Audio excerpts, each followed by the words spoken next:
என்னாகமம் 20ஆம் அதிகாரம். இஸ்ரவேல் புத்திரரின் சபையார் எல்லாரும் முதலாம் மாதத்தில் சீன் வனாந்தரத்திலே சேர்ந்து ஜனங்கள் காதேசிலே தங்கியிருக்கையில் மிரியாம் மரணமடைந்து அங்கே அடக்கம் பண்ணப்பட்டாள். ஜனங்களுக்கு தண்ணீர் இல்லாதிருந்தது. அப்பொழுது அவர்கள் மோசேக்கும் ஆரோனுக்கும் விரோதமாக கூட்டம் கூடினார்கள். ஜனங்கள் மோசேயோடே வாக்குவாதம் பண்ணி, எங்கள் சகோதரர் கர்த்தருடைய சந்நிதியில் மாண்டபோது நாங்களும் மாண்டு போயிருந்தால் நலமாயிருக்கும்.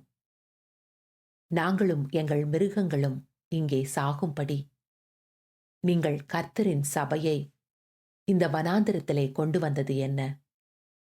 விதைப்பும் அத்தி மரமும் திராட்சைச் செடியும் மாதுளஞ்செடியும் குடிக்க தண்ணீரும் இல்லாத இந்த கெட்ட இடத்தில் எங்களை கொண்டு வரும்படி நீங்கள் எங்களை எகிப்திலிருந்து புறப்பட பண்ணினது என்ன என்றார்கள். அப்பொழுது மோசேயும் ஆரோனும் சபையாரை விட்டு ஆசரிப்பு கூடார வாசலில் போய் முகங்குப்புற விழுந்தார்கள். கர்த்தருடைய மகிமை அவர்களுக்கு காணப்பட்டது. கர்த்தர் மோசேயை நோக்கி, நீ கோலை எடுத்துக்கொண்டு நீயும் உன் சகோதரனாகிய ஆரோனும் சபையாரை கூடி வர செய்து அவர்கள் கண்களுக்கு முன்னே கன்மலையை பார்த்து பேசுங்கள். அப்பொழுது அது தன்னிடத்தில் உள்ள தண்ணீரை கொடுக்கும். இப்படி நீ அவர்களுக்கு கன்மலையிலிருந்து தண்ணீர் புறப்பட பண்ணி சபையாருக்கும் அவர்கள் மிருகங்களுக்கும் குடிக்க கொடுப்பாய் என்றார். அப்பொழுது மோசே தனக்கு கர்த்தர் கட்டளையிட்டபடியே கர்த்தருடைய சந்நிதியிலிருந்த கோலை எடுத்தான். மோசேயும் ஆரோனும் சபையாரை கன்மலைக்கு முன்பாக கூடிவர செய்தார்கள். அப்பொழுது மோசே அவர்களை நோக்கி, கலகத்தாரே கேளுங்கள். உங்களுக்கு இந்த கன்மலையிலிருந்து நாங்கள் தண்ணீர் புறப்பட பண்ணுவோமோ என்று சொல்லி தன் கையை ஓங்கி கன்மலையை தன் கோலினால் 2 தரம் அடித்தான். உடனே தண்ணீர் ஏராளமாய் புறப்பட்டது. சபையார் குடித்தார்கள். அவர்கள் மிருகங்களும் குடித்தது.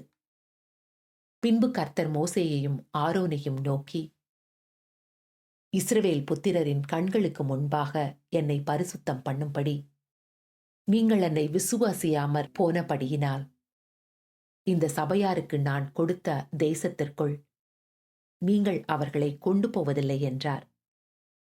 இங்கே இஸ்ரவேல் புத்திரர் கர்த்தரோடே வாக்குவாதம் பண்ணினதினாலும் அவர்களுக்குள்ளே அவருடைய பரிசுத்தம் விளங்கினதினாலும் இது மேரிபாவின் தண்ணீர் எண்ணப்பட்டது. பின்பு மோசே காதேசிலிருந்து ஏதோமின் ராஜாவினிடத்துக்கு ஸ்தானாபதிகளை அனுப்பி, எங்கள் பிதாக்கள் எகிப்துக்கு போனதும் நாங்கள் எகிப்திலே நெடுநாள் வாசம் பண்ணினதும் எகிப்தியர் எங்களையும் எங்கள் பிதாக்களையும் உபத்திரவப்படுத்தினதும் இவைகளினால் எங்களுக்கு நேரிட்ட எல்லா வருத்தமும் உமக்கு தெரிந்திருக்கிறது. கர்த்தரை நோக்கி நாங்கள் மன்றாடினோம். அவர் எங்களுக்கு செவி கொடுத்து ஒரு தூதனை அனுப்பி எங்களை எகிப்திலிருந்து புறப்பட பண்ணினார். இப்பொழுது நாங்கள் உமது எல்லைக்கு உட்பட்ட காதேஸ் ஊரில் வந்திருக்கிறோம். நாங்கள் உமது தேசத்தின் வழியாய் கடந்து போகும்படி உத்தரவு கொடுக்க வேண்டும். வயல்வெளிகள் வழியாகவும் திராட்சத் தோட்டங்கள் வழியாகவும் நாங்கள் போகாமலும் துறவுகளின் தண்ணீரை குடியாமலும் ராஜபாதையாகவே நடந்து உமது எல்லையை கடந்து போகும் மட்டும் வலதுபுறம் இடதுபுறம் சாயாதிருப்போம் என்று உமது சகோதரனாகிய இஸ்ரவேல் சொல்லி அனுப்புகிறான் என்று சொன்னான். அதற்கு ஏதோம், நீ என் தேசத்தின் வழியாய் கடந்து போகக்கூடாது. போனால் பட்டயத்தோடே உன்னை எதிர்க்க புறப்படுவேன் என்று அவனுக்கு சொன்னான்.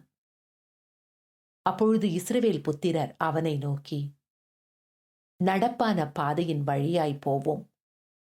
நாங்களும் எங்கள் மிருகங்களும் உன் தண்ணீரை குடித்தால் அதற்கு கிரயம் கொடுப்போம். வேறொன்றும் செய்யாமல் கால்நடையாய் மாத்திரம் கடந்து போவோம் என்றார்கள். அதற்கு அவன், நீ கடந்து போகக்கூடாது என்று சொல்லி வெகு ஜனங்களோடும் பலத்த கையோடும் அவர்களை எதிர்க்க புறப்பட்டான். இப்படி ஏதோம் தன் எல்லை வழியாய் கடந்து போகும்படி இஸ்ரவேலருக்கு உத்தரவு கொடுக்கவில்லை. ஆகையால் இஸ்ரவேலர் அவனை விட்டு விலகி போனார்கள். இஸ்ரவேல் புத்திரரான சபையார் எல்லாரும் காதேசை விட்டு பிரயாணப்பட்டு ஓர் என்னும் மலைக்கு போனார்கள். ஏதோம் தேசத்தின் எல்லைக்கு அருகான ஓர் என்னும் மலையிலே கர்த்தர் மோசேயையும் ஆரோனையும் நோக்கி, ஆரோன் தன் ஜனத்தாரோடே சேர்க்கப்படுவான்.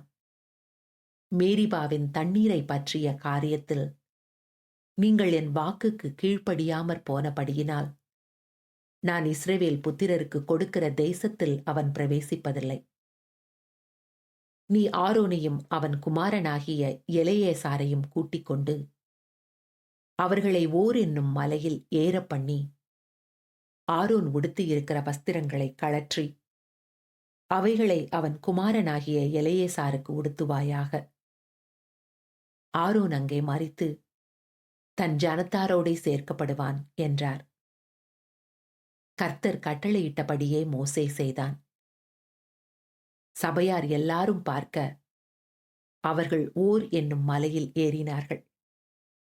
அங்கே ஆரோன் உடுத்தி இருந்த வஸ்திரங்களை மோசே கழற்றி அவைகளை அவன் குமாரனாகிய எலெயாசாருக்கு உடுத்தினான்.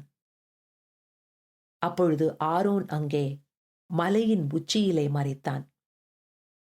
பின்பு மோசேயும் எலெயாசாரும் மலையிலிருந்து இறங்கினார்கள்.